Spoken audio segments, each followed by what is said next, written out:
नमस्कार, मी नीता आणि पुन्हा एकदा आजच्या नवीन व्हिडिओमध्ये सगळ्यांचं अगदी मनापासून स्वागत करते। तर आज आहे विजयादशमी। सगळ्यात आधी सगळ्यांना आमच्या सगळ्यांकडून विजयादशमीच्या खूप खूप मनापासून शुभेच्छा।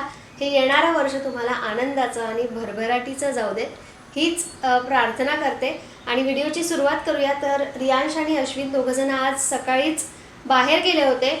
एक दुर्गा टेकडी म्हणून आहे तिथे गेले। अश्विन नेहमीच जातात पण आज ते रियांशलाही घेऊन गेले। आता येतील त्यानंतर मग बाकीची तयारी आता जेवढी मला करता येईल तेवढी सगळी तयारी मी करून ठेवते। तोरण बनवायचे आहे, त्यानंतर गाडीसाठी सायकलसाठी हार बनवायचा आहे, तर ते काम मी अश्विनकडे देणार आहे। बाकीचं स्वयंपाकाचंच एक टेन्शन नाही आहे कारण माझा नेहमीचा ठरलेला मेनू असतो तो पटापट होऊन जाईल। पण पूजेचं थोडंसं बघायचं आहे। उंबरठा लेपन तर मी करणार नाही पण बघूया काय करायचं। त्यानंतर छान अशी रांगोळी काढायची आहे आणि रात्रीचाही सोसायटीमध्ये मस्त असा प्रोग्राम अरेंज केलेला आहे, तो तुम्हाला कळेलच काय आहे, मजा येणार आहे रात्री। आणि चला मग आजच्या व्हिडिओची सुरुवात करूया। व्हिडिओ शेवटपर्यंत नक्की पहा।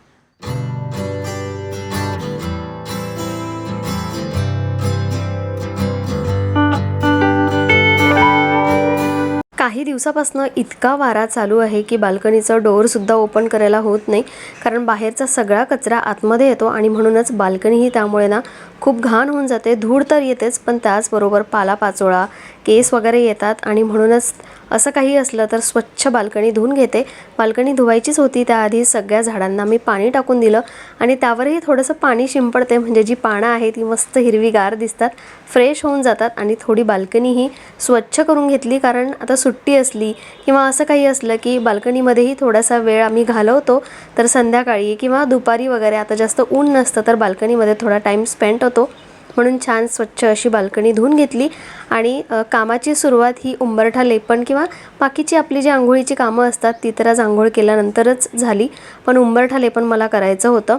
पण काय होतं ना, उंबरठा लेपन मी जर पूर्ण हळद लावून केलं तर कधी कधी ओले पाय रियांशचेच किंवा मग मावशी येतात तर त्यांचे पाय ओले असतात आणि ते त्या उंबरठ्यावर पडतात आणि तेच पाय मग ते घरात येतात आणि आमची जी टाईल्स आहे त्यावरचे मग ते पाय किंवा तो डाग निघत नाही, म्हणून सध्या उंबरठा लेपन मी करत नाही। थोडीशी हळद साईडला लावून घेतली, त्यानंतर सुंदर अशी माझी पूजा झालेली आहे। त्यानंतर आरती आणि सोनापत्ती ही मी सकाळीच चढवून घेतली, अशीच नेहमीप्रमाणे हीच रांगोळी आरतीसुद्धा करून झालेली आहे। धूप दीप लावलं ना मंदिर इतकं प्रसन्न वाटतं। मलाच नाही तर माझ्या घरी येणारे किंवा तुम्हालासुद्धा जेव्हा तुम्ही व्हिडिओज बघतात तेव्हा बऱ्याचशा कमेंट्स येतात की मंदिर खरंच खूप सुंदर आहे किंवा जे कॉम्बिनेशन आहे लाल कपडा टाकून किंवा आपण फुलं जी वाहतो त्यानंतर एकदम प्रसन्न वाटतं आणि खूप सुंदर दिसतं मंदिर। तर नेहमीप्रमाणे तुम्हीही आरती घ्या, मी सुद्धा आरती घेतली आणि त्यानंतर पूर्ण घरामध्ये उंबरठ्याची पूजा करून आता मी पूर्ण धूप आणि आरती फिरवणार आहे। तोपर्यंत रियांश आणि अश्विन आलेले। नेहमी अश्विन एकटे गेले की लवकर येतात पण आज रियांशला घेऊन गेलेले तर खूप उशीर झाला आणि माझी तोपर्यंत पूजा होऊन थोडीशी स्वयंपाकाचीही तयारी झाली होती।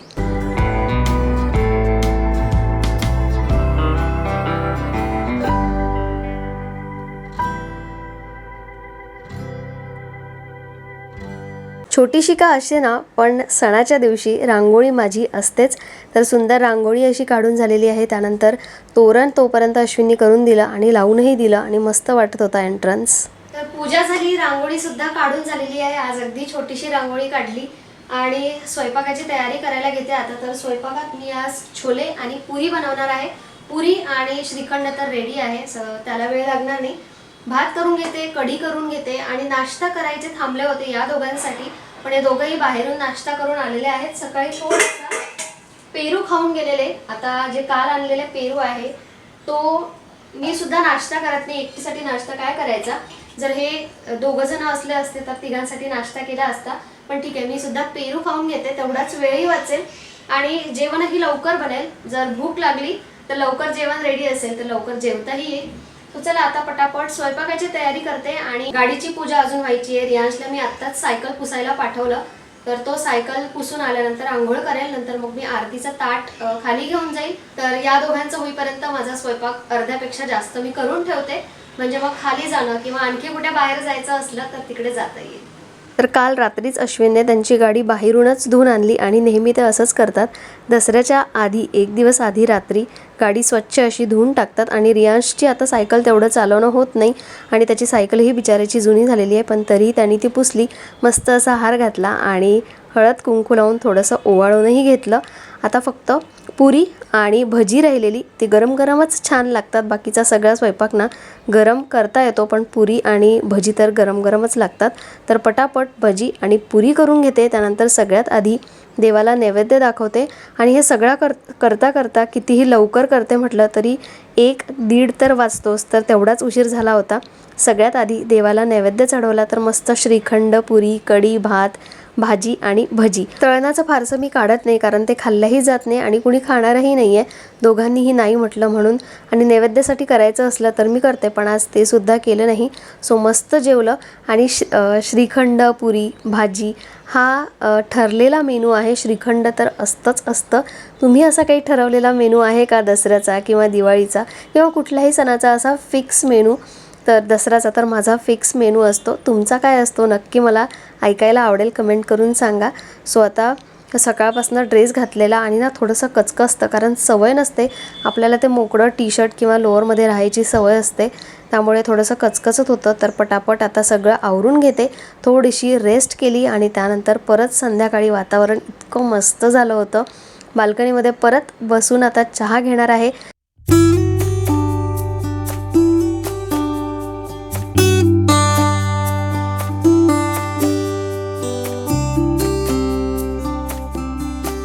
एक वस्तू रियांशला शोधण्यासाठी सांगितली होती आणि त्यात त्याला हे स्पायडरमॅनचे मास्क मिळाले. तर त्याच्याच पोजेस तो मला करून दाखवत होता. आणि गोल्डन पेपर त्याला शोधायला सांगितला होता. आज सोसायटीमध्ये रावण दहन आहे आणि त्यासाठी ना राम, लक्ष्मण, सीता किंवा हनुमान यांचा लहान मुलांनी गेटअप करून यायला सांगितलं होतं. मी त्याला राम बन असं म्हणत होते. हे आधीचं आमचं डिसिजन होतं, पण त्याचा फक्त वरून ना दुपट्टा असतो, सो वरून त्याला अंग उघडं नको होतं म्हणून त्यांनी नाही म्हटलं होतं. पण बाल्कनीमध्ये आम्ही थोड्याफार गप्पा केला आणि हनुमान बनूया आपण असं त्याला म्हटलं आणि तो रेडी झाला, कारण त्याला हनुमान खूप आवडतं. गदाही त्याच्या गळ्यात असते. सो हनुमानसाठी रेडी झाला आणि अचानक सगळं प्लॅन केलं. सो अशी आर्ट अँड क्राफ्टची मलाही आवड आहे, त्यालाही आवड आहे. सो तोही हेल्प करत होता. अश्विनला थोडंसं सामान आणायसाठी बाहेर पाठवलं होतं. गोल्डन पेपर, ग्लू वगैरे काही गोष्टी नव्हत्या. तर बघा अशी पेपर एक बॅग होती, त्याचीच मी अशी शेपटी बनवली आणि त्याचाच आर्ट अँड क्राफ्टचा पेपर होता, तोच लावला आहे काळा कलरचं जे दिसतंय ते. आणि त्याचीच गदा बनवली बॉल ठेवून. त्यानंतर कपड्यांसाठीच ॲक्च्युली त्याचं नाही होत होतं. सो एक धोती होती जे त्याला छोटी होते आणि हनुमानची धोती छोटीच असते, त्याला मी तसे पिक्चर्स दाखवले. त्यानंतर हे जे वरचं जॅकेट घातलेलं आहे ते सुद्धा छोटंच होतं, फक्त त्याला हातात गळ्यात असं काही घालायचं नव्हतं, ते त्याला मुलीसारखं वाटत होतं. सो थोडासा हनुमानचा मेकअप करून दिला. आता टिक्का लावते आहे. गळ्यात फक्त नॉर्मल ज्या मोत्यांच्या माळा असतात त्या घातल्या आहे आणि शेपटी इतकी सुंदर दिसत होती ना. अचानक सगळं प्लॅन झालं. मलाही आर्ट अँड क्राफ्टची आवड आहे आणि त्यालाही आवड आहे, सो त्यांनीही हेल्प केली. आणि मला अचानक जेव्हा अशा गोष्टी होतात तेव्हा लवकर सुचतंही आणि पटापट जर करायचं असेल तर पटापट मी करते हे. तर त्याचं लूक किंवा मेकअप बघा, अगदी म्हणजे मला जेवढं शक्य झालं ना कमी वेळात करणं तेवढं मी करण्याचा प्रयत्न केला. मस्त असा टिक्काही लावून झाला आहे. आता फक्त मुकुट म्हणजे ते सुद्धा घरीच बनवलेला आहे. प्लास्टिकचा जो गिफ्ट रॅप पेपर येतो तो बनवून. आणि सगळ्यात आवडलं मला ती म्हणजे शेपटी त्याची. अरे कर ना, कुछ दिखा. अच्छा लग रहा है.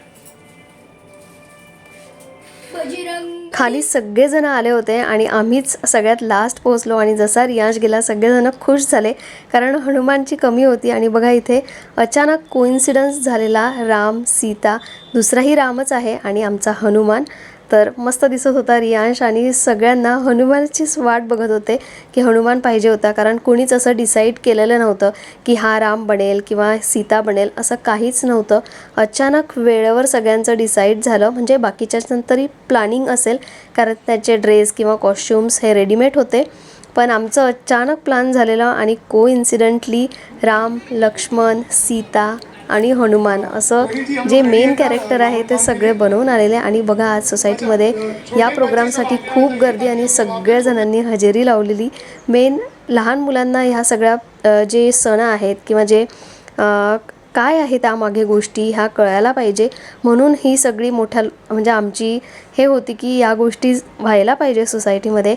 आणि आता रावण दहन ते सुद्धा मुलांच्या हातूनच करून घेतलेलं.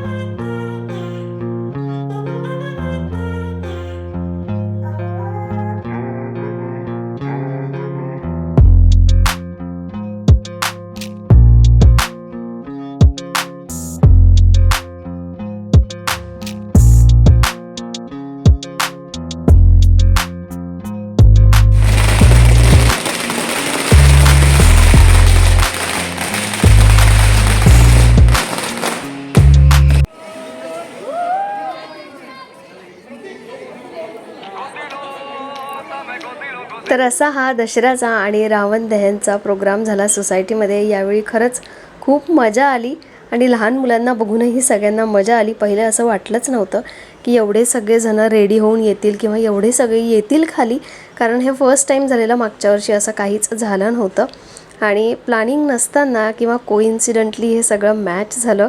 तर सगळ्यांना तेच मस्त वाटत होतं. त्यानंतर घरी आलो आणि रियांशला तो मेकअप किंवा कपडे काढायची सगळ्यात घाई. सो पहिले कपडे काढले आणि त्याला खेळायला जायचं होतं. तर त्याचा जो हनुमानचा मेकअप होता तो आता मी रिमूव्ह करून देते आहे आणि त्यालाही मजा आली. आता तसंही त्याला ना हनुमानबद्दल किंवा जास्त तो प्रश्न विचारतो किंवा त्याच्या गळ्यात लहानपणापासून गदा आहे म्हणून त्याला त्याच्याबद्दल ना जास्त माहिती आहे. आणि असे छोटे मोठे सगळेच सण जेव्हा आपण सेलिब्रेट करतो तेव्हाच लहान मुलांना कळतं. नाहीतर जसं मी म्हटलं की आपल्या वेळी आपल्याला सगळं समजायचं, कारण तेव्हा सगळं व्हायचं. पण आता सणाच्या नावाखाली तेवढं होत नाही, फक्त स्वयंपाक बनतो आणि पूजा होते. तर दसऱ्याचंही विसरूनच गेलेलो. कपडे काढल्यानंतर सोनापत्ती म्हणजेच जी आपट्याची पानं असतात ती देऊन आम्ही दसऱ्याच्या शुभेच्छा दिल्या. तर रियांश आता नमस्कार करतोय.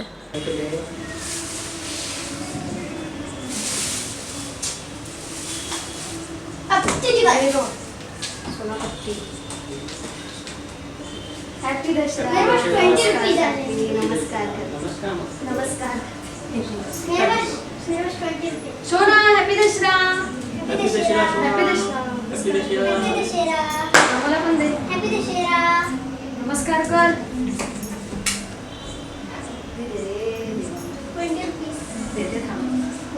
20 किस बात के? एक पप्पा जो एक तुझे. ठीक है, देखती हूँ आने के बाद. Okay bye bye. तर सगळं वेळेवर केलं, पण सगळं अगदी मस्त झालं. साडीही मी नेसणार नव्हते पण वेळेवर साडीही नेसली आणि दुसरी साडी नेसायची होती पण म्हटलं ठीक आहे जाऊ दे, ही साडी पटापट नेसणं होते. दुसरी जी साडी होती पर्पल ती मला दसऱ्यासाठी नेसायची होती पण ठीक आहे, कारण रियांशचं करण्यात थोडासा वेळ गेला आणि पहिले असं ठरलं नव्हतं की करायचंच आहे. मी म्हटलं की मोठे मुलं करणार नाही आणि त्यालाही असं वाटलं की थोडंसं ऑकवर्ड वाटतं हे सगळं करायला. पण वेळेवर तोही रेडी झाला आणि मला अशा क्रिएटिव्ह गोष्टी करायला पहिलेच आवडतात. कमी वेळात कसं आपल्याला ॲडजस्ट करता येईल ना त्या गोष्टी सगळ्या केल्या. एकतर ती पूछ बनवायची होती, शेपूट ती बनवली. त्यानंतर मुकुट अगदी साधा बनवला पण तरी तो चांगला दिसत होता. त्यानंतर कानातले सुद्धा जो डबल टेप असतो त्याला आपला गोल्डन पेपर लावला आणि मस्त दिसत होता. आणि बाकीची गदा तर तुम्ही बघितलीच कशी बनवली, त्यावर बॉल फिक्स केला तर मस्त झाला. आणि हनुमानच नव्हता, आम्ही सगळ्यात शेवटी गेलो. सो हनुमान आल्यानंतर सगळेजण हनुमान हनुमान करायला लागले आणि खरंच खूप मस्त वाटलं. सगळेजण इतकं सुंदर गेटअप करून आले होते ना, सगळं अगदी कंप्लीट झाल्यासारखं वाटलं. आणि हे जे आहे स्पेशली हे आम्ही लहान मुलांसाठीच ॲक्च्युली अरेंज केलेलं, कारण आता काय होतं की लहान मुलांना हे सण तर येतात पण ते ॲक्च्युली कसे सेलिब्रेट करतात किंवा का सेलिब्रेट करतात, त्याच्या मागची स्टोरी काय आहे हे काहीच माहिती नव्हतं. म्हणून आपले जे सगळे सण आहे ते लहान मुलांना कळावेत, त्यांना समजावेत म्हणून हा सगळा म्हणजे हे सगळं सेलिब्रेशन करायचं होतं. आणि मागच्या वर्षी असं झालं नाही पण यावर्षी खूप जण आली आणि सगळ्यांनी मस्त एन्जॉय केलं. सो असं होतं दसऱ्याचं सेलिब्रेशन. वाटलं नव्हतं की इतके सारे लोक येतील पण खूप जण आलेत आणि सगळ्यांनी एन्जॉय केलं. तर परत एकदा दसऱ्याच्या तुम्हा सगळ्यांना खूप खूप मनापासून शुभेच्छा. आणि मी सुद्धा अगदी साधीसुधी रेडी झालेली, फक्त साडी नेसली, बाकी काहीच केलं नव्हतं. सो चला आता उद्याची परत एक प्लॅनिंग करायची आहे, त्यासाठी थोडं खाली जायचं आहे आणि त्याआधी मला सकाळचा स्वयंपाक आहेच पण चपात्या बनवते आता आणि जेवूनच खाली जाऊ म्हणजे थोडासा उशीर लागला तरीही चालेल. आणि उद्याचं काय प्लॅनिंग असणार आहे हे तुम्हाला पुढच्या व्हिडिओमध्ये कळेलच. तर चला, माझा व्हिडिओ पूर्ण बघितल्याबद्दल परत सगळ्यांचे खूप खूप मनापासून धन्यवाद. आपण उद्या भेटूया परत एका छानशा नवीन व्लॉगमध्ये. तोपर्यंत बाय बाय.